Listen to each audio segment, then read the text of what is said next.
Bom, senhores, boa tarde a todos aí. Vamos iniciar nosso webinar aí. Vamos falar um pouquinho sobre a fraude nas Americanas, né? Que já foram, essa fraude aí já está mais do que confirmada, mas o que está faltando é, na verdade, ainda quais serão as consequências, não é isso? Tendo em vista o bom nome aí da nossa governança. Então, nós vamos bater aqui nesse webinar, bater um papo com vocês, eu e o Edson Cordeiro, meu parceiro e amigo aqui. Vamos falar o objetivo do webinar, falar os nossos currículos rápido aqui. Vou falar do contexto da fraude, né, de fraude nas Americanas em si, se vocês darem uma recordada, tá certo? Isso é importante. E, em seguida, o Edson vai falar para vocês um pequeno resumo aí dos personagens e as respectivas responsabilização, tá certo? Com a conclusão que ele já possui, que nós já conversamos, tá certo? E depois nós vamos dar 5 sugestões como conclusão para que a empresa não fique à mercê, às vezes, aí de fraudes profissionais, digamos assim, né? Bom, qual é o nosso objetivo aqui nesse webinar? Não? Então, são 2 gols a serem marcados agora. O primeiro deles é entender o contexto atual das investigações, a identificação dos atores, isso já está plenamente, já está correndo, já tem inquérito, o Ministério Público já entrou na fita, a Polícia Federal já entrou, já fez investigação, está fazendo, está concluindo, então, um ponto importante.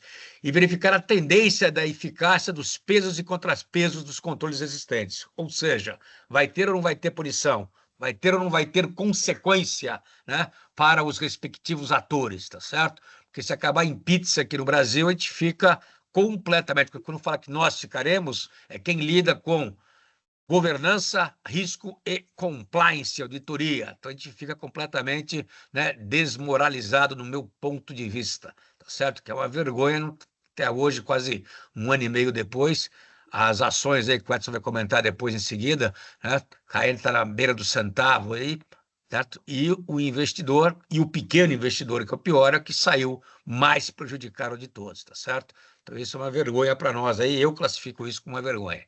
Ok? Muito bom. Aí é o currículo aqui do meu amigo Edson, tá certo? Doutorado, mestrado, tá certo? Economista, entende muito de governança, tem um livro aí lançado, né, especificamente sobre governança, outro sobre fluxo de caixa.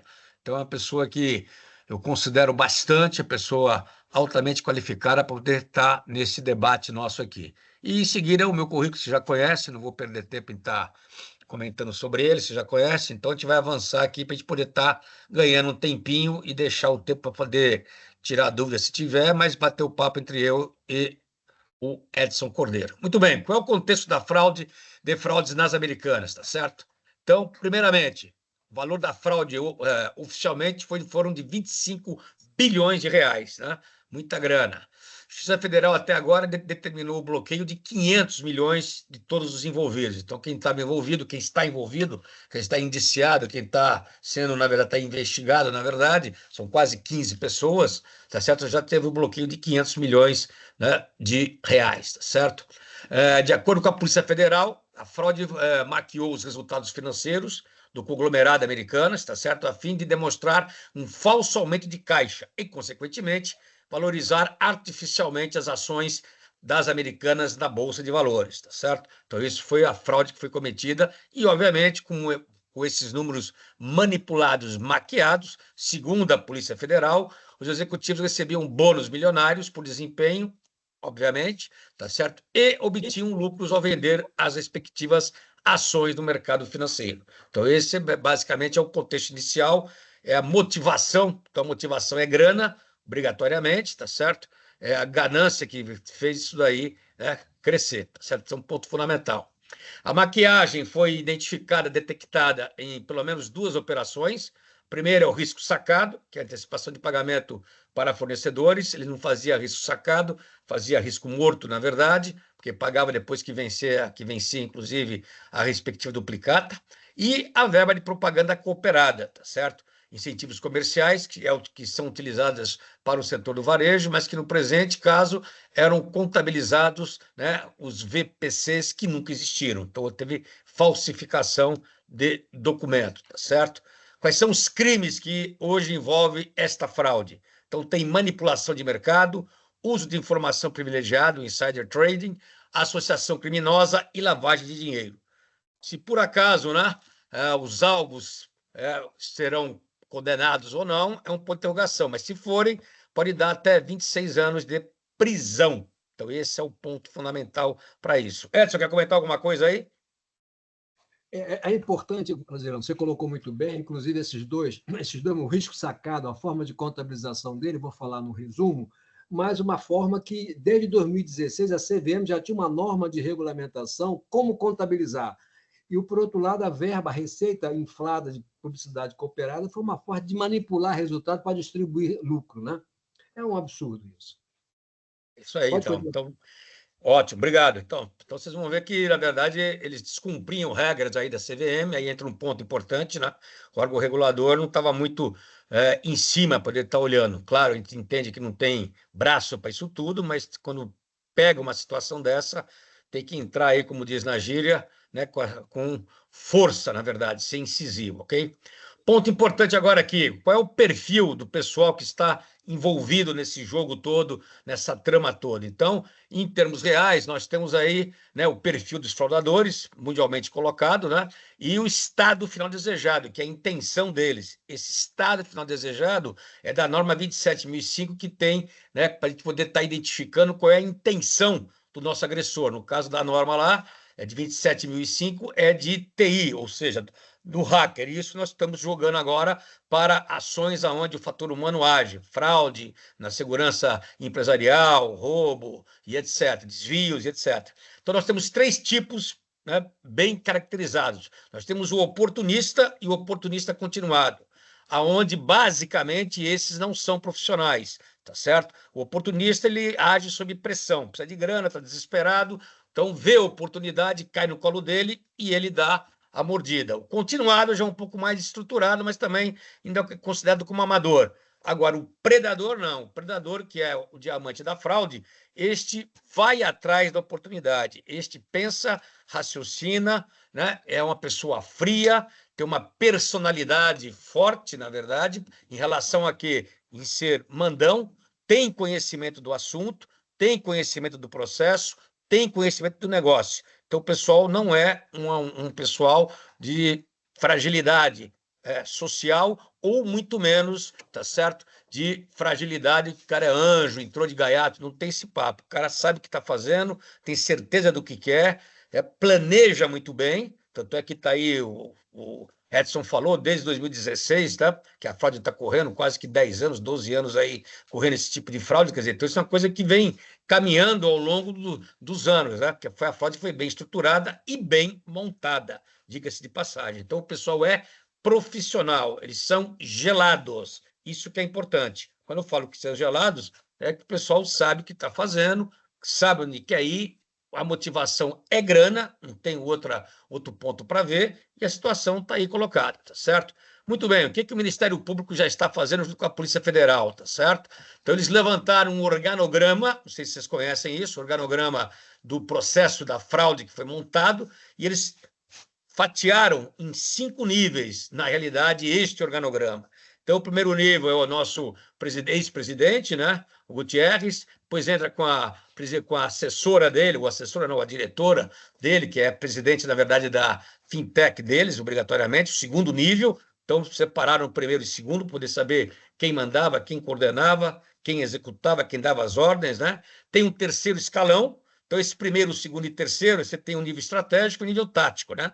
E o quarto escalão, na verdade, ele passa a ser o nível mais operacional, tá certo? É um nível que você tem para poder estar executando, né, a fraude em si. E nós temos ainda o quinto escalão. O que é o quinto escalão? O quinto escalão hoje é o que fez a delação premiada juntamente com o chefe dela, que é a parte de controladoria. Tozinha, os contadores, né? Então, aqui entra os contadores para estar poder fazendo a fraude contábil, tá certo? Esses dois aqui fizeram a delação premiada, com isso que eles estão levantando todo o processo. Então, vejam vocês que é uma estrutura hierárquica, onde cada um tem a sua função, tá certo? Esses dois aqui da ponta aqui, eles estão diretamente ligados aos investidores, tá certo? Um deles, inclusive, eram de relações com investidores, tá certo? Ponto fundamental, e esse aqui também era da parte da B2, ou seja, da parte do comércio digital, e o outro das lojas físicas, tá certo? Antes de serem, né, compostas numa só, de ter a fusão das duas, tá certo? E um desses daqui estavam também no conselho fiscal. Vejo vocês que amarraram as pontas muitíssimo bem. Muito bem. O que tem a ver cada um deles aqui, então? Vamos ver isso aqui para vocês poderem entender o processo, tá certo? Que é importante estar sabendo. O primeiro escalão, que é o Gutierrez, é o estratégico, né? Então, é ocupado pelo CEL, ex-CEL, tendo como subordinada, tá certo? Direta, né, a Ana Cristina, né? Saicali, que era ex-diretor e ex-presidente da Americanas, tá certo? Segundo o Ministério Público Federal, tudo que eu vou falar aqui é em nome do Ministério Público Federal. Por quê? Porque nós pegamos isso do G1 e do próprio Ministério Público, tá certo? E estamos colocando aqui à disposição. Então, estava ciente de todas as fraudes praticadas, inclusive sugeria alterações de balanço que seriam investigados, tá certo? Mesmo a questão do comércio eletrônico ser, à época, uma empresa independente, as lojas americanas foram juntadas provas de que o ex-presidente também era destinatário dos e-mails que tratavam das manobras fraudulentas da B2W, que é a Americanas Digital. Então, tem provas aí para poder estar arquitetando e indiciando o Gutierrez. O segundo escalão continua a ser o estratégico também, é da Ana Cristina, tá certo?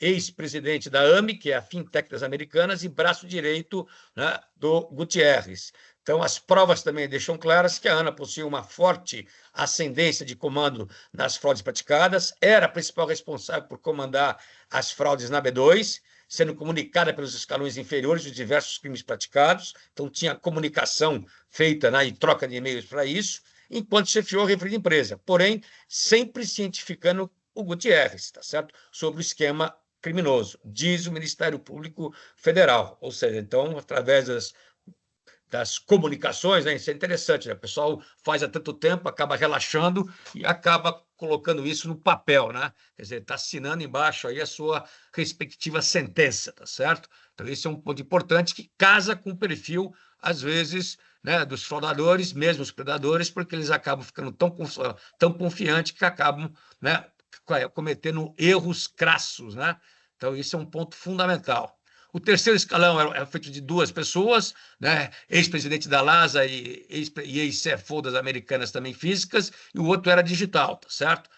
Este nível aponta a investigação do Ministério Público Federal, fazia a interligação entre os executores da fraude, quarto escalão, e a cúpula da empresa. Cobrava informação dos inferiores e pedia autorização, passando ordens dos superiores. Então, ele era o elo, esses dois eram o elo de ligação, tá certo? Na verdade, eles tinham um canal direto, tanto com o Miguel como com a Ana, tá certo? E, ao mesmo tempo, debatiam e participavam frontalmente das fraudes perpetradas ao longo do tempo nas empresas. Seja, discutiam como que poderia ser e fazer a melhor forma possível, tá certo? Para não chamar atenção, verificar a expectativa de mercado, então isso é importante. Muitas das ordens para execução das fraudes eram por eles materializadas, conforme narrado anteriormente, tá certo? E aí entra o quarto escalão, tá certo? Quarto escalão, tá? Vejam vocês que a outra moça que estava aqui, que é do quinto escalão, tá certo? Ela não pertence ao quarto, e sim ao quinto, que ela está abaixo, né, do Murilo aqui, Marcelo Nunes, que era o contador. Então, ele estava aqui embaixo para poder estar fazendo o processo como um todo. Só os dois aqui que fizeram a delação premiada, tá certo? Então, o quarto escalão é o operacional, é o que executa, tá certo?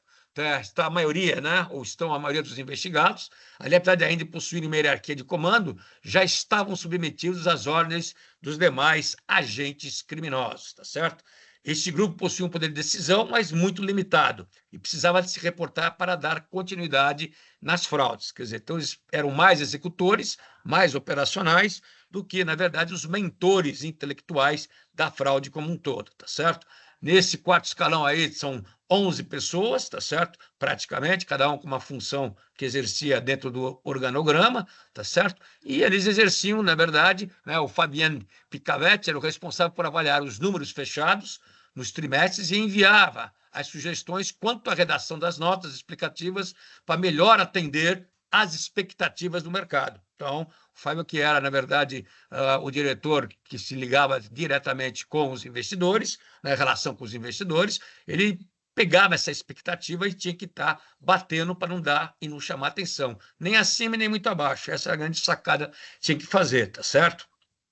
Também, tá certo? Como diretor executivo de relações com investidores, né, o MPF fez um parecer e falou que ele tinha arquivo verde e vermelho, que serviam para que a cúpula de associação criminosa, ou seja, os predadores, né, se balizassem pelas expectativas dos analistas de mercado.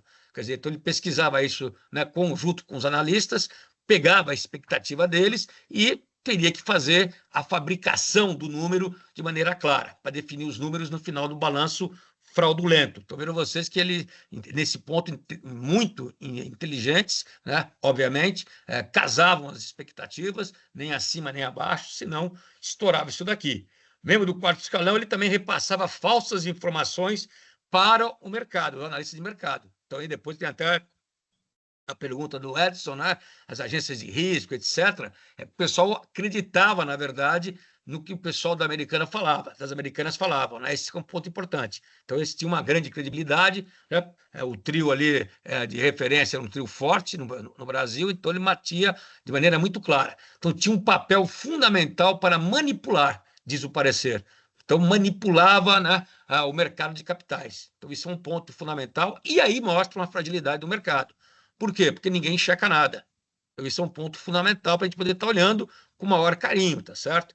O mercado tem que checar, tem que ter um double check, tanto a empresa como o próprio mercado em si. Os analistas, as agências de rating, que o Edson vai falar um pouquinho mais na frente. Isso é importantíssimo, tá, pessoal? Porque não basta só o pessoal soltar um papel, falar que tem um nome forte no mercado, o pessoal vai acreditando. Isso eu sempre falei para os meus clientes, tá certo? A conexão com o quarto e terceiro escalão ocorria através dele, né? Diz o Ministério Público Federal, tá certo? Praticava atos fraudulentos diretamente, repassava ordens para a prática de delitos aos seus subordinados, tá certo? E debatia o planejamento das manobras artificiais com seus pares. E ainda possuía participação das discussões com os escalões superiores, ou seja, discussões criminosas de como poderia fazer, de que forma poderia fazer, se era mais, se era menos, a auditoria não pode soltar um parecer desse, tá certo? O mercado está esperando isso, quer dizer, dava todas as dicas, né, que ele captou isso na manipulação. Então, isso é um ponto fundamental. E o quinto escalão, mais ainda, mais abaixo, né? Mesmo nível praticamente que eles, é que operacionalizava. Então, a Flávia, na verdade, é que fazia a execução das diversas fraudes contábeis, tá certo? Realizadas ao longo do tempo. Então, ela era operacional, né? Que fazia o processo como um todo, tá certo? Ela aparece em troca de e-mails com o Carlos Padilha, onde o executivo pede que ela repasse um anexo que discriminava valores falsos de verba de propaganda, tá certo? De propaganda para o Gutierrez, através de um pendrive.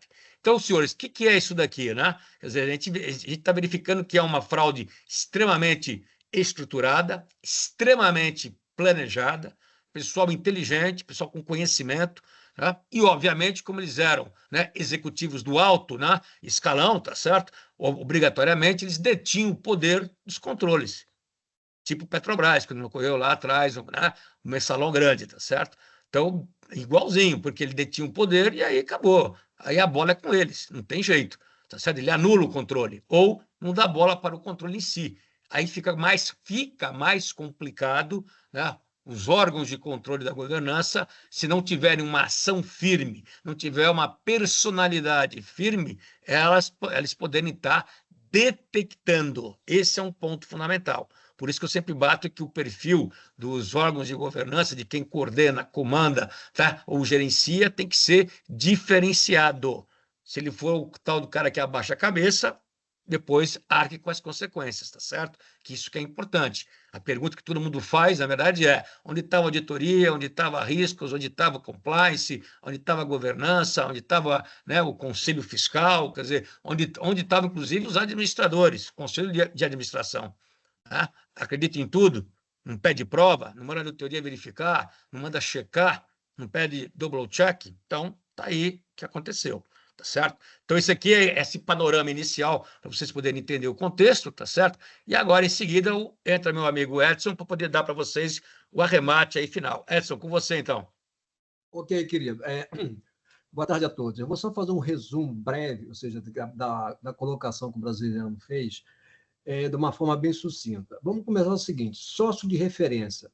Esse sócio de referência não tem uma definição na lei da sociedade por ações, ou seja, esse sócio de referência nada mais é, ou seja, que é uma definição dele, é que tem uma participação significativa na empresa, e tem uma influência significativa, e porém não tem controle, mas a influência dele de relacionamento, de decisão, é importante. Então, essa figura precisa ser melhor identificada. O que é sócio de referência? Ou seja, a legislação podia trazer isso de uma forma mais clara, e a legislação, no caso da lei das SA, não define. E tem para isso também quanto à responsabilização desses sócios de referência. Se a gente olhar o artigo 158, 159 da lei das SA, por que até o presente momento a companhia, através de uma assembleia, pediu, ou seja, fez uma ação judicial contra os administradores? Até agora não foi feita ação judicial contra os administradores. Por quê? Aí tem uma pergunta. O que é administradores? São os diretores e os conselheiros de administração. Quem compõe o conselho de administração? Fica a pergunta. Conselho fiscal e o parecer sem ressalva. Não é possível que um conselho fiscal, do tamanho, a envergadura desse nível de fraude, com o decorrer do tempo, que de 8 a 10 anos, não tenha feito nenhuma ressalva nos pareceres. Não, ou seja, não fez nenhum trabalho, ou seja, não pesquisou, não analisou, não viu balanceio, não viu nada. É muito estranho o Conselho Fiscal também. Para que serve, então, esse órgão? Agora, ele tem que ser responsabilizado, está no artigo 65 da Lei das SA. Ele tem que prestar conta, ou seja, eu não vi quase esse destaque do Conselho Fiscal.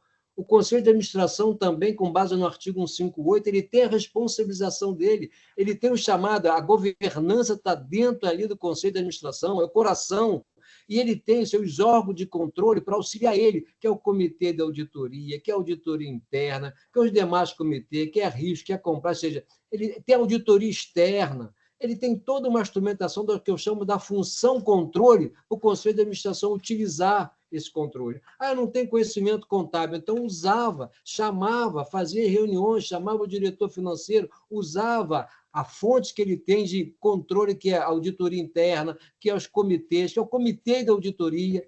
Não foi feito nada. Estranhamente, o comitê de auditoria, principalmente quando eu falo em comitê do Conselho de Administração, se os comitês são estatutários, o artigo 160 da Lei das SA traz a mesma responsabilização dos administradores para o comitê. Está no artigo 160 da Lei das SAs. O que o comitê de auditoria não viu nada? Não é possível. É a coordenação que ele tinha com a auditoria interna, com a auditoria externa, com a relação com os investidores, ou seja, via RI. Não é possível que o Conselho o Comitê de Auditoria não tenha se aprofundado com as reuniões com o Comitê de Risco, inclusive com a Comissão de Ética. Não teve nada, ou seja, o compliance também junto, ou seja, o Comitê de Auditoria tem um poder muito grande de assessoramento do Conselho de Administração e não usou isso, ou não quis usar. E também... Esse é um ponto importante, viu, Edson? Somente poder dar aqui uma pilha aqui no pessoal, que é a questão da responsabilização que você está falando. Quer dizer, nós da área de risco, compliance, governança, como os comitês, nós temos que ser responsabilizados, nós temos que ser.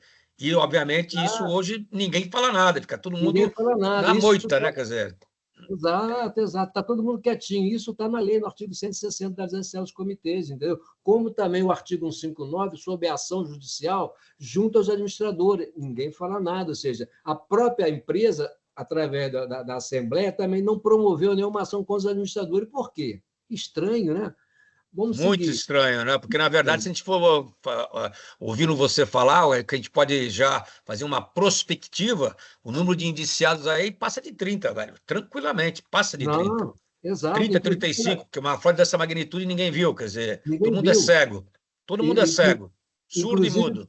Exato. Inclusive, dentro do campo operacional, como você bem mostrou, o organograma do crime aí, está até brincando, o organograma do crime, a Polícia Federal colocou muito bem isso. E tu vê a quantidade de pessoas envolvidas, isso é um conluio. É um negócio assim horroroso, nunca vi isso. Outro detalhe, isso não é de hoje, isso já vem de 8 a 10 anos acontecendo. Não tem canal de denúncia, não tem uma anomalia registrada nos registros, não tem nada. Estranho, né? É um negócio muito, porque ele tinha um canal de denúncia, né? E é uma das melhores práticas para você poder coibir esse tipo de coisa, porque quando tem conluio, né? Muita gente, informação vaza, né? Por exemplo, a auditoria interna, que o pessoal fala tanto que não tem uma legislação, mas internamente ela é uma empresa de capital aberto, um novo mercado. Tem o regulamento da Bovespa, na B3, que fala da obrigação, da responsabilidade da auditoria interna, do comitê de risco, do comitê de compliance. Está lá, ninguém falou nada. Está no regulamento da Bovespa, na B3, novo mercado. Então, está lá, e também não falaram nada, entendeu? Então, tem responsabilização desse pessoal. Tem que responder. Por exemplo, a criação do Comitê Independente, até agora que eu saiba, não foi divulgado o relatório do Comitê Independente para o Não mercado. tem. Cadê esse relatório? Não saiu? Ou está só internamente? Cadê o Comitê Independente? Qual é o posicionamento dele? Quanto à gestão, a gestão, por exemplo, você tem uma diretoria conivente. Não é possível que nenhum diretor seja não sabia de um fato que isso não é da minha área, isso é da outra diretoria, do diretor financeiro. Não, peraí, tem um conjunto aí, tem um pronunciamento. E o artigo 158 fala da responsabilização da diretoria. Exemplo, o contador, eu vi pouca coisa a falar sobre o Conselho Federal de Contabilidade em relação ao contador. É o que conhecia todo o sistema também. Eu não estou dizendo que ele é o único culpado, mas ele tem muita informação, uma riqueza de informação do registro contábil, das operações, da construção das demonstrações financeiras, das notas explicativas. Ou seja, não é possível, e dentro da área de risco, por exemplo, o comitê de risco, a matriz de risco em relação à compliance, ou seja, uma coisa que é horrível, não ter uma matriz de risco contábil e financeiro, ou seja, olha, isso é uma falha brutal. Ou se tinha, estava escondida, não era usada. Ou seja, isso é uma falha fundamental também. E o contador tinha muito dessa informação, porque ele fazia o registro contábil, aliado ao diretor de controladoria. Então, não foi quase dado destaque à função. Não estou dizendo que seja a única pessoa, mas essa função contábil precisava entrar mais com profundidade, porque o registro contábil foi feito coisas assim horríveis, por exemplo, fazer débito na conta de fornecedor, não lançar a despesa financeira dos empréstimos, o custo distorcido, o EBITDA também distorcido, ou seja, um negócio assim horrível. Auditoria independente. Olha, não é o primeiro ano, não é a primeira auditoria, então teve várias auditorias ali, ninguém nunca deu um parecer com ressalva, nunca observou se houve operação de risco sacado, como estava sendo contabilizado, a norma da CVM de 2016, os pares do mercado, que também são varejistas, como é que contabilizava o risco sacado? Ou seja, é um negócio, exemplo, a resposta que foi dada, a auditoria pediu a resposta dos bancos.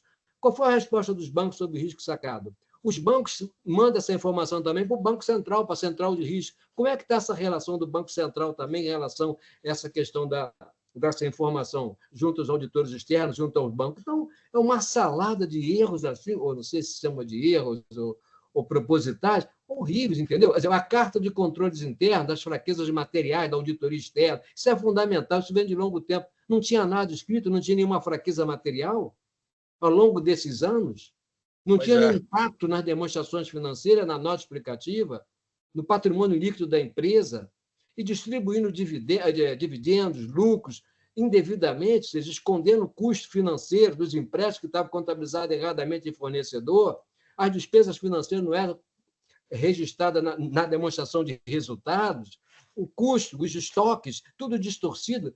Um negócio assim que, olha, um tamanho de erro que pode ser um conluio. Um negócio Mas foi horrível. mesmo, né? Um Foi um conluio, conluio, né? não tem como não ser diferente. Outro também, Mas é um isso caso também que eu mesmo. queria bater um pouquinho, nas agências de classificação de risco de rate. Não tem uma legislação específica no Brasil, principalmente a CVM tinha que se preocupar com isso. Tem que ter uma avaliação, uma regulação sobre as empresas de rate. Ela não pode dar AAA para todo mundo. Tem alguma coisa errada. Esses anos todos, e não se movimentou, não viu que tinha um risco financeiro, a capacidade de pagamento, de liquidação, fluxo de caixa, ou seja, os níveis de contabilização. Ou seja, para que serve, então, a empresa de risco? Qual a finalidade dela? Só para enganar o investidor? Não pode. Isso não é correto. Ou seja, ela errou, não errou, mas também cadê a CVM que não regulou? Deve ter uma regulação sobre a atuação das empresas aqui no Brasil. Uma dúvida que fica aí para se discutir. Elas também têm uma parcela de culpa nisso aí, as empresas de rate, que os investidores ficaram prejudicados. Isso é Um ponto ruim. importante aí, Edson, na minha interpretação aqui, é essa que eu falei, quer dizer, eles não checam absolutamente nada, né? O Nada. mercado não checa, né? Essa que é a Nada, sacada. nada. Os analistas aí hoje estão com, na minha visão, uma imagem horrorosa e a gente devia cobrar isso fortemente, porque eles têm uma grande responsabilidade, né? De quê? De Exato. estar dando aval para algumas empresas que eles não checam, não checa nada, não tem double check. Quer dizer, se não tem Exato, double check, exato. você vai cair no papo e aí? Quer dizer, a ação caiu de, acho que 12, não é isso que está quando caiu, Era afundou 12, mais ainda, né? era R$ 12, agora bateu 0,9, agora está 0,14 centavos, né? Olha Pois só. é. Quer dizer, E, absurdo, né, cara? Pelo amor de Deus. outro detalhe também, a B3. A B3 tem um regulamento rigoroso do novo mercado. Onde é que ficou esse regulamento? Entendeu? Se um B3 é alto nível, isso já dá um nível de um aumento de um filtro para o investidor de qualificação. Também passou, entendeu? A B3 não viu nada. Como a CVM também se falhou por essa questão da norma do risco sacado. Ou seja, tem formulário de referência, tem ITR, tem o DFP anual, ou seja, várias informações já para o órgão regulador também, ninguém viu, ninguém questionou. É um negócio horrível. Outro detalhe também que eu observei também, em relação aos Estados Unidos, que ela tem uma debêntures e ADR nos Estados Unidos. Eu nem sei como é que ficou lá nos Estados Unidos o efeito disso, do Brasil, lá os efeitos. Não entrei nos detalhes ainda, mas não vi como é que ficou lá. Deve ter ou teve alguma negociação para eles Teve uma pagaram lá. negociação, né, se não me engano. Foi uma negociação que eles Teve uma fizeram. negociação lá, para eles conseguiram encerrar lá. Aqui não, aqui é diferente, né? Outro É. detalhe também é que eu já falei, mas vou repetir, essa norma do risco sacado é desde 2016. Outro aspecto também é a Receita Federal, que está sempre também não viu nada, não tinha nenhuma fraude, está pagando imposto, e está normal. É um negócio estranho, né? Ou Toca seja, a vida. É. o detalhe, distribuição do bônus e dividendos é irregular, ou seja, deveria haver uma cláusula política de clawback, ou seja, no estatuto, ou seja, essa política é o seguinte, quando existe isso, essa fraude, você pode conseguir pegar esse dinheiro de volta dos administradores. Pelo que eu vi, não tem uma política de clawback, ou seja, lá a SEC americana exige isso, entendeu? Que tem esse tipo de política das empresas de capital aberto. Aqui eu não vi essa política de clawback colocada no próprio estatuto. Isso ajudaria muito a recuperação do recurso que foi roubado, né? Outro detalhe também é o Conselho de Classe, o Conselho Federal de Contabilidade, o Banco Central e também a atuação do Judiciário e Ministério Público. Demorou um pouquinho, entendeu? Acho que demorou um pouco, tinha que, pelo tempo, já tinha que ter uma ação mais efetiva, seja entrando nisso aí, principalmente o nosso Conselho Federal de Contabilidade, porque foram fraudes assim que, ou através até da chamada primeiramente do contador, por que estava havendo, ou seja, passou, foi passando, foi envolvimento de muitos órgãos, muitas instituições e a efetividade nada, né? O outro também importante também que eu quero destacar é a designação do administrador judicial. Demorou muito essa designação do administrador judicial. Isso foi uma parte da justiça também. Demorou muito. A legislação nossa tem um problema, ou seja, é o enforcement no Brasil, a capacidade de aplicação das leis. Isso está faltando. Tem que ter uma aplicação enforcement forte, porque vai acontecer o crime e daqui a pouco não acontece nada, o cara não está preso, vai ficar prejudicado os investidores. E aí? Como é que fica? A governança, a imagem, a mancha da governança numa empresa de capital aberto, os órgãos que normatizam, por exemplo, CVM, Bovespa, como é que fica isso? Isso é muito ruim, principalmente para a governança, para o compliance, para o risco, para a área para as empresas de classificação de riscos, as empresas de rating. Isso é muito ruim. Isso cria uma descredibilidade imensa para o mercado. E isso você tem razão, viu? Porque eu já ouvi de cliente meu que iria entrar na bolsa, falou assim, ó, você está me cobrando esse monte de papel aqui, política, norma, processo, eu garanto que a americana tinha tudo. E aí? Deu no que deu. O que adianta Exato. isso daí? Tá E, e vendo? tem, A e cara de tem pato que a gente fica. Exato, e tem um speaker que é o diretor de relações com investidores, levando isso tudo para o investidor, enganando o investidor, falando coisas que estão totalmente inapropriadas, indevidas, e vou dizer assim, uma forma muito triste que eu vi esse episódio.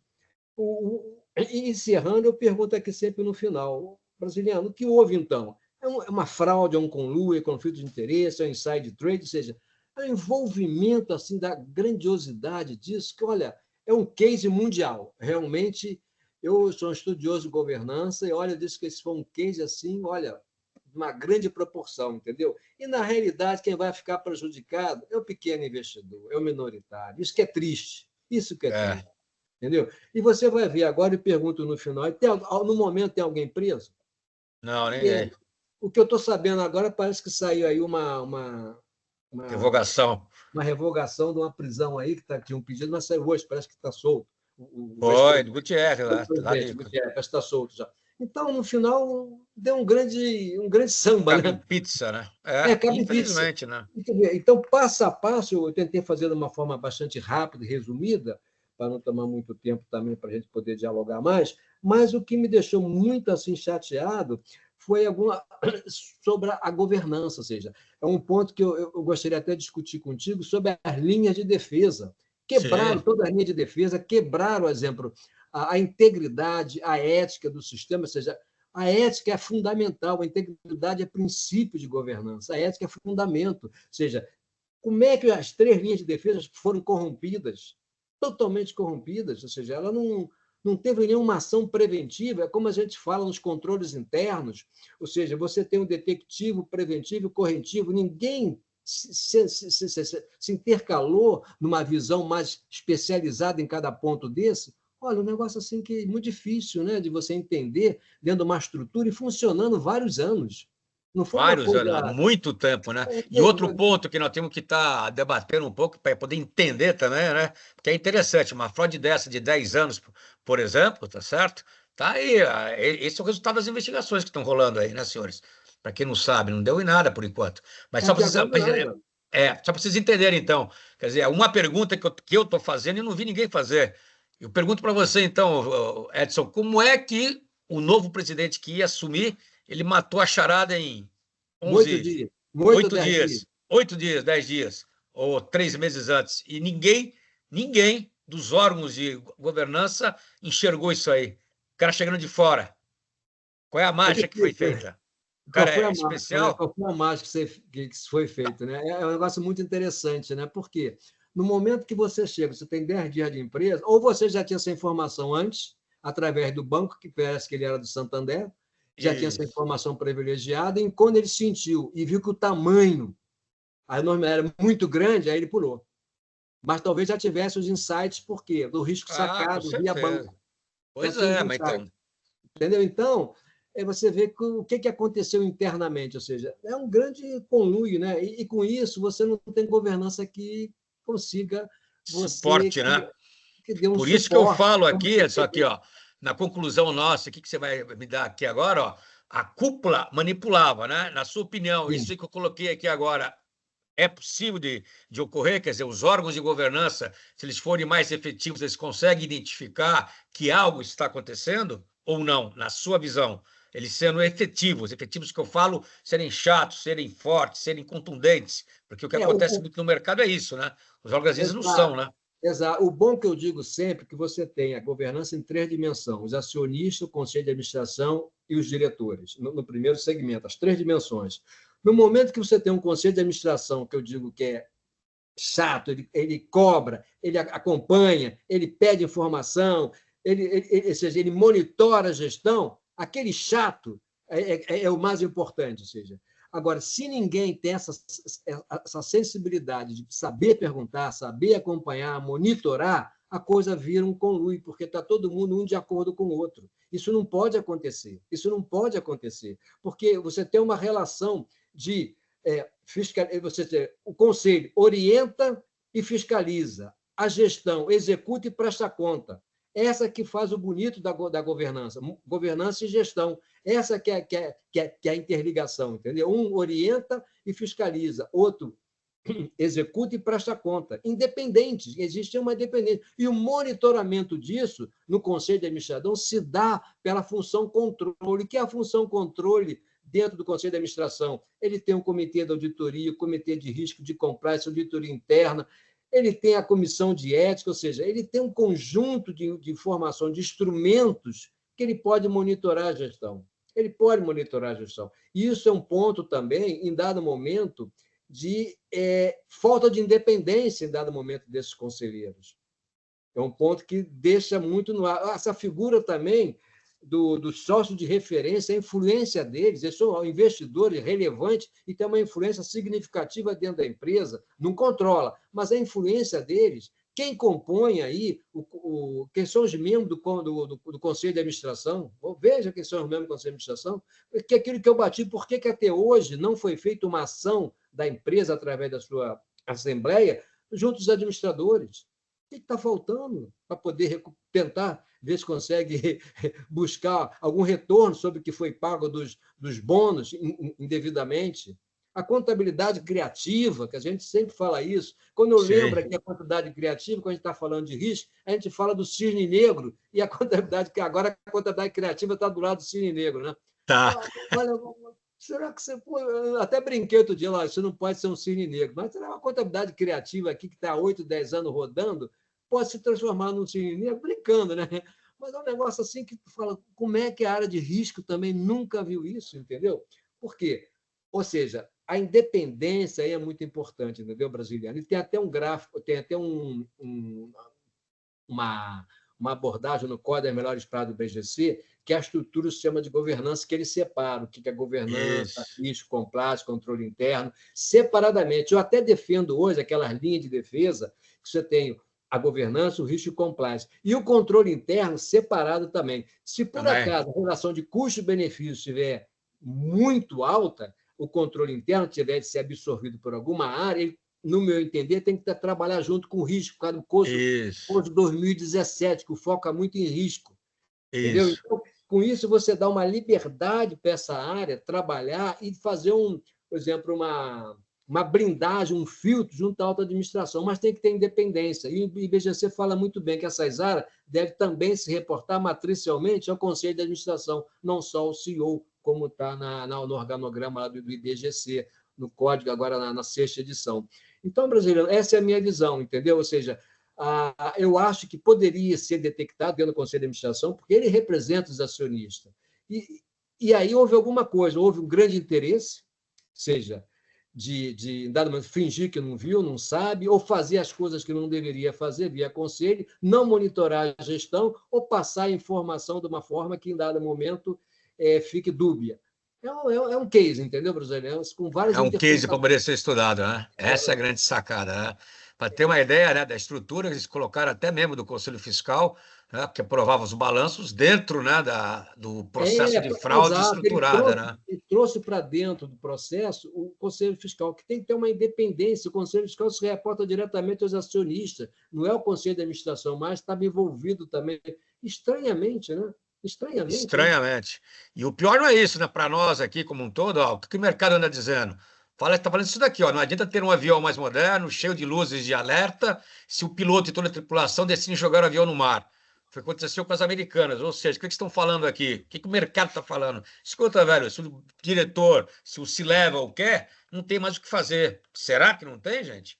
A Será que única, não tem? a única observação que eu falo é o seguinte: toda fraude, todo conluio, muitas vezes demora, mas eu digo, o rastro, as digitais ficam. É questão de Ficam. tempo. O problema todo é o delay, é o tempo que tu vai pegar na frente com uma defasagem muito grande. Mas, com certeza, se a governança está bem estruturada, eles podem quebrar o primeiro nível, o segundo nível, o terceiro nível, mas o rastro vai ficando rastro. E as digitais também. Isso de uma É. forma que, em dado momento, se for uma empresa estatal, se for uma empresa de economia mista aberta, se ela for uma empresa privada, fechada, aberta, em algum momento isso vai aparecer em alguma informação. Exemplo, no caso que você tem as informações também para o exterior, o formulário 20F também, o formulário de referência, alguma coisa em dado momento vai estar diferente ali, ou seja, o auditor tem mecanismo de perguntas para poder entrar nisso, ou seja, o Cruzar, né? auditor, exato, o auditor tem uma forma de se comunicar, ele tem maneiras, ele tem riquezas de informações que o auditor pode fazer testes de amostragem e conseguir pegar alguma coisa. Ou seja, não quer dizer que a função dele não é buscar fraude, roubo, isso é para a polícia, mas ele tem mecanismo que ele pode verificar, olha, isso aqui tem insinuações, ou seja, estão chamando de inconsistências contábeis, não existe isso, isso é fraude, eles É chamam de fraude. inconsistência Desde o início nós contábil. falamos isso daí, né, Edson? Nós somos Sim, uma primeira, desde primeiro webinar que nós 2022. batemos e falamos que era fraude de cara, né? O pessoal Exato, ficou não cheio tem de dedo para sentido. falar, mas sempre foi Exato. fraude. Outra coisa que eu digo também para o pessoal de risco é o seguinte: presta atenção nas ISO 31.000, 31.022, que é o risco legal, agora 31.050, 50. né? Que é o Isso. risco emergente. Isso não é possível que uma matriz de risco não feche com as notas explicativas de balanço, não feche com o risco corporativo. Alguma coisa está errada. Ou seja, Muito errada, né? Muito não errada. é possível que você não tenha uma matriz de risco contábil e financeiro incorporada à matriz de risco corporativo. Ou seja, a decisão pode vir de cima, vem a ordem, mas vai ficando rastro. Vai. Entendeu? Não, e não tem Inclusive, como, né? Você tem a tua posição, né? Por isso que Exato, a gente inclusive. aqui, eu e o Edson, na verdade, senhores, nós estamos dando aí para a gente poder, esse será aí, foi proposital, mas são 5 sugestões que nós temos que estar executando. Então, a primeira delas seria qual aqui, ó? Manter os órgãos de governança independentes. Isso tem que existir. Nas americanas não tem, aplicava, ele tinha uma diretoria só que tinha auditoria, compliance e riscos. Então, não serve isso daí.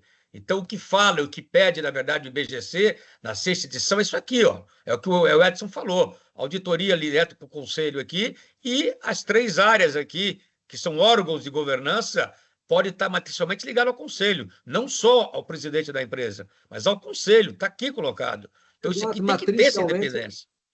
matricialmente, esses 3 órgãos também estão vinculados ao conselho e operacionalmente Isso, ao CEO. Mas ele tem um vínculo, tanto, até na contratação desse executivo, passa pelo conselho de administração, o desligamento dele também passa pelo conselho de administração, ou seja, ele tem um vínculo com o CEO, mas ele matricialmente se reporta ao conselho de administração. Como a auditoria interna também, ela tem essa mesma abordagem, ou seja, ela tem um vínculo com o comitê de auditoria, mas também está dentro do conselho de administração, ou seja, então o conselho de administração tem um instrumental de controle fortíssimo para poder trabalhar e tentar inibir esse tipo de fraude. Agora, se ele tiver também envolvido, é muito mais difícil. O que eu muito mais disse sempre, complicado, né? mais E complicado. por... Quando tem um conluio, o que você vai pegar na frente é através de rastro, através das digitais, que vai ficando pelo caminho. Mas em dado momento, externamente ou internamente, as perguntas se surgem e começam a aparecer as contradições. E aí é uma forma de você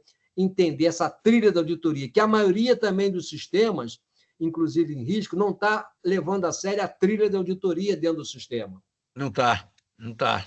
E nem fazem isso também, pelo que eu Nem conheço fazem isso. aí, não Inclusive, fazem, não fazem. inclusive, não adota, dentro da gestão de risco, a gestão do risco de impacto cruzado, que tem que fazer, a Isso, não empresa faz não também. tem a gestão do risco de impacto cruzado. É uma Não faz. amarração, isso são defesas, são linhas de defesa que você usa. É isso mesmo. E aqui os órgãos de fiscalização, eles têm que existir, senhores, mas existir de fato, né? E de direito. Agora, se eu tenho uma diretoria que tem as 4 áreas aqui, ou as 3 áreas, tudo unida, auditoria interna, risco, compliance e controle interno, acabou. Aí não tem mais o que falar. Já foi para o saco a independência, já foi para o saco, na Exato, verdade, qualquer conflito de interesse já está valendo. Então, acabou, esquece. Não existe isso. exato. Tudo que foi colocado no papel já era, senhores. Isso tinha lá. Agora, se tinha isso lá, cadê a CVM para olhar? Cadê o conselho para poder gritar? É, Uma empresa do porte da Americana vai dizer que vai economizar por causa disso? Não dá, né, gente? além do comitê independente que tinha lá, o que esse comitê viu, não viu? Cadê o relatório dele? Até agora não tem. E outro detalhe, brasileiro, só para complementar, Sim, normalmente hoje, a auditoria externa ela é contratada pelo Conselho de Administração com base no artigo 142 da Lei das SA. No meu modo de ver, igual que tem algumas empresas na Europa, principalmente nos países nórdicos, a auditoria externa se reporta aos sócios e não ao conselho de administração, isso é uma ideia. Uma outra oportunidade também de melhoria, aí seria a auditoria externa se reportando aos sócios, contratada pelos sócios, devendo aos sócios. Outra sim. ideia é que o conselho fiscal, a maior parte dele, a maioria devia ser representante dos minoritários, para ter um balanço, fiscalização e gestão. E hoje a Sim. maioria é do acionista Do majoritário. majoritário. Eu sei que esses dois que eu falei estão na lei, eu não estou dizendo que nada contra isso. Eu falo melhoria de oportunidade, ou seja, dentro das empresas, independente da legislação. Essa é um. É, Que eu é isso tenha mesmo. auditoria externa com reportes aos sócios, o conselho fiscal com a maioria de minoritários, ou seja, para dar um balanço na gestão e na fiscalização. É isso mesmo. E as 3 linhas de defesa, na verdade, ou as 3 linhas como queiram, mas eu chamo de 3 linhas de defesa ainda porque lá fora, lá na Europa, não mudou o nome, tá certo? É isso daqui que tinha que fazer. Quer dizer, gestão de riscos vai na primeira linha, compliance vai na segunda linha, perguntar se está fazendo o trabalho dele, vai na primeira olhar, ele vai na auditoria perguntar se a auditoria está fazendo o papel dela, a auditoria sai, vai na segunda linha perguntar se está fazendo o papel, vai para a primeira linha já com o insumo na mão, porque ele não vai perder tempo em querer levantar risco lá, então ele já vai com um insumo que a área de risco tem que fazer, tá certo? E vai também no compliance para saber se cumpre a função. Ou seja, cada um está olhando, na verdade, a área do outro, olhando, supervisionando juntos também, tá certo? E aí você fecha o ciclo, porque aí você tem uma defesa em profundidade, senhores. E isso não existe hoje. Não existe isso hoje. Você pega a área de risco junto com compliance, pega auditoria, compliance e riscos, senhores, acabou, morreu, aí não tem isso daqui. Então, se não é para fazer isso aqui, não faz. E não coloca no papel que vocês fazem, né? Porque o pessoal coloca no papel que faz, vai cobrar, fala, não, não é bem assim, a gente pode ter flexibilidade, o compliance pode ficar com risco. Acabou, morreu, senhores. Não tem como. É o que falou o Edson, são 3 áreas diferentes, tem propósitos diferentes, tá certo? Essa é a questão. 3, não, até 4. Aqui eu coloquei o controle interno junto com a área de riscos aqui. Mas tem que ser. Agora, tem que fazer o efeito cebola, tá certo? Um outro Exato. ponto. A Fala. Brasiliana, só complementando, e aqui no Brasil, como tem no modelo das 3 linhas, aqui ainda tem um conselho fiscal. O conselho fiscal poderia usar todo esse instrumental de informação, chamar para reunião, ter reuniões técnicas com esse pessoal da segunda linha, da terceira linha, com o comitê de auditoria, com o comitê de compliance. O conselho fiscal ficaria bem acima, um pouquinho acima aqui do comitê de auditoria, no Brasil, o conselho fiscal, tá? Então, Sim. nem faltou, entendeu? Ele tinha toda essa instrumentalização e não fez. E aqui no lado do regulador e da auditoria externa, tem aqui também as empresas de rating, entendeu? Então, olha como é que você tem o controle externo e o controle interno. E fora as empresas que são estatais, tem TCU, tem Ministério Público, tem CGU, Teste, diabo. tem um conjunto, olha, controle aqui não falta. Por isso que, em dado momento, a gente tem que fazer uma reflexão do custo-benefício do controle. Pois Quando o é. controle é mais caro que o benefício, vamos repensar o controle. Ou ele está mal desenhado, ou seja, o que está acontecendo com a função controle dentro da governança. Inclusive, tem uma ISO, até eu aconselho aos colegas ali, a ISO 37000 sobre governança. O que está acontecendo dentro do controle, ou seja, a função controle de governança? Por que não está funcionando? Agora, uma coisa importante que você falou, o brasiliano, o conluio é difícil realmente. Você quebra qualquer modelo de governança, mas você vai quebrar, com certeza você vai deixar rastro. Você vai deixar Ah, isso não tem. Então, isso não tem Entendi, é jeito. Até questão que de tempo. tanto é que teve que eles estão Agora, prevendo o que eu agora, vou né? lembrar aos colegas que isso sempre, sempre, sempre vai bater no mais fraco, vai bater na primeira linha, vai bater na segunda linha e muitas vezes até na terceira, porque na gestão e no conselho de administração é por último. Isso que é o grande problema, entendeu? Porque o que está embaixo, está conivente, vai pagar o preço. E o preço dele é mais caro também, porque ele não tem poder de barganha financeiro também para defesa. Então tem que estar atento a isso. Quando o Então, mas tamanho do aí tem, risco é aí desse entra tamanho, o Edson, mas aí entra a postura do profissional, que é o que aí que nós eu não vou falar temos, que é o tá? código de ética, de Mas conduta então, ética mas do isso falta profissional. no Isso mercado está no nosso, lixo, tá? isso está no lixo aí no caso americano, está no lixo. É o que eu deixar para o final para falar, o código de conduta ética acabou. Entendeu, brasileiro? Então, Agora, isso é um case que realmente vai ficar para a história. Olha a vai ficar para a complexidade. história, né? Esse é o problema. O processo, Marcelo, está parado, está rodando aí.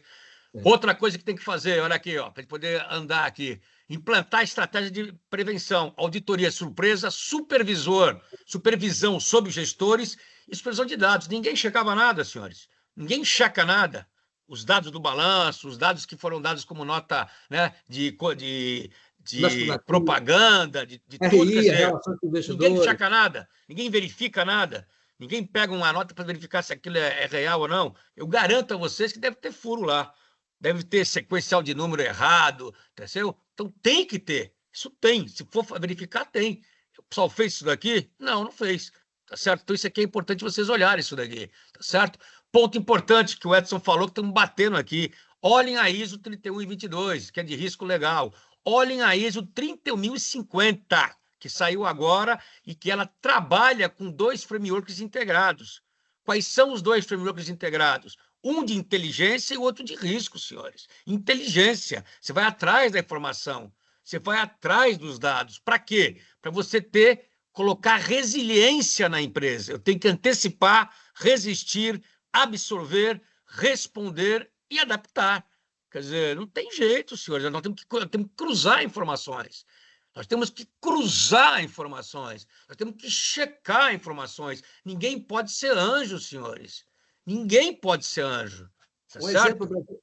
Exemplo brasileiro, só para complementar o que você está dizendo de uma forma muito bacana. Olha só, um exemplo prático. A matriz de gestão de risco, você pode ter estratégico, tático, operacional, corporativo. Agora, exemplo, a matriz de risco está fechando com a matriz SWOT, está fechando com as notas explicativas de balanço, contas contingentes, nem olham, não veem. Está batido, entendeu? Então, o risco corporativo sobe para a diretoria e, muitas vezes, tem um grupo de contas no balanço da empresa, são chamados provisões. A provisão é remota, possível e provável. Aí que tem um lugar cinzento também de manipular número, ou seja, a remota você não faz nada, só conhece. A possível você só registra em nota explicativa, e a provável registra e contabiliza. Mas por que isso muitas vezes não sobe? Porque você tem a base de cálculo de dividendos. Você vai ter que provisionar, registrar, então isso é escondido. Entendeu como é que fica? Então, esse é um núcleo também dentro da gestão de risco, principalmente da matriz contábil e financeira de auditoria, que as empresas têm que fazer um destaque para ela, essa contabilização das provisões. A PDD também, ou seja, crédito devedor e duvidoso. Muitas vezes o cálculo aí já tem várias empresas, vários bancos, inclusive, que tiveram problemas de quebra, com o Banco Nacional e outros aí que teve aí. Então, ou seja, essas contas de provisão têm que ser olhadas com carinho também dentro das demonstrações financeiras. Tem que ser olhada com lupa. E muitas vezes os auditores não estão prestando atenção nisso. É verdade, então. E outro ponto importante que o Edson falou aqui é a gente ter, na verdade, o processo de risco, auditoria financeira e contábil, senhores. Tem que fazer isso daqui. Quer dizer, ninguém fez nada, tem que bater isso aqui é um produto hoje que nós temos, ó. Então você tem que fazer um checklist, verificar o que tem, o que não tem, tá certo? Você pode tirar desse checklist, dessa auditoria que você está fazendo, obrigatoriamente, você vai tirar uma matriz, você vai tirar o nível que você tem hoje de fragilidade, tem indicadores. Ninguém fez nada, senhores. Ninguém olha nada. Quer dizer, o que nós estamos batendo aqui é isso. Quer dizer, o básico, né, os 5 pontos que nós estamos dando como sugestão, na verdade, os 5 pontos que nós damos, né, o pessoal está escrevendo muito aí, o Marcelo Martins, por exemplo. Ah, não, contra conluio não tem como. Tem, sim, senhor, deixa rastro, velho. Você tem que cruzar a informação. O conluio nós vamos pegar se o diretor mandar. Se ele mandou e tem alguma coisa errada, levanta a orelha, porque você que está debaixo dele vai ser depois responsabilizado, como falou o Edson. Vários colegas nossos dançaram na Petrobras, em outros locais, porque foram omissos. Foram omissos, na verdade. Exemplo, Lenientes, senhores. exemplo brasileiro, só para complementar exemplo, dentro dessas medidas, a questão da segregação de função muitas vezes não é observada, os rodízios, ou seja, você pode mitigar esse processo, entendeu, brasileiro? É uma forma de você trazer o controle preventivo, detectivo, corretivo, fazer o check double dentro desse controle. Por que o preventivo está com problema com o detectivo? Ou seja, olhar e não só trabalhar no corretivo, que o fato já ocorreu. Você tem várias maneiras de você mitigar o risco, ou seja, não existe risco zero. Não tem, é verdade.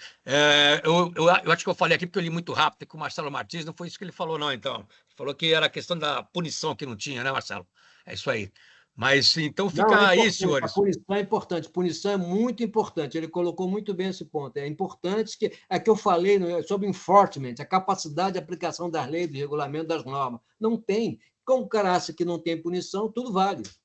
Exatamente. Então, esse é o problema nosso quando acaba em pizza, né, senhores? Então, quando acaba em pizza, a gente fica a pé. Não tem jeito, não tem como a gente, né, paralisar. O mercado fica, na verdade, com uma anestesia muito grande e a bola não roda, senhores. Isso é um ponto fundamental que nós, quando eu falo nós aqui, vocês juntos, nós temos que brigar para que o mercado funcione, governança funcione, as leis funcionem.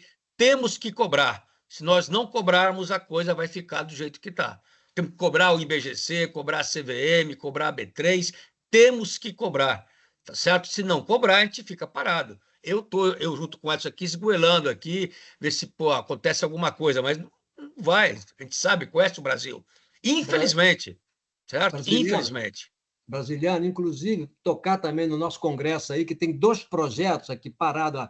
É o projeto de lei 29 e 25 de 2023 e o projeto de lei 1440 de 2023. Um fala da responsabilização dos administradores e do auditor. Esse projeto tem que sair, tem que ser divulgado, ou seja, ele tem que entrar na realidade, ou seja, está parado. Pois é, esse é o problema, entendeu? Esse é o problema. Infelizmente, é isso que está acontecendo.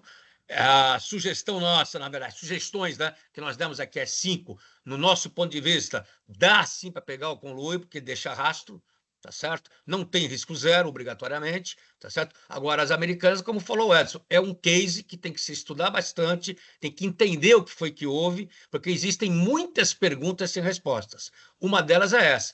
Como é que o presidente novo descobriu tudo em 10 dias, 15 dias, 20 dias, uma fraude estruturadíssima, De tá 10 certo? anos.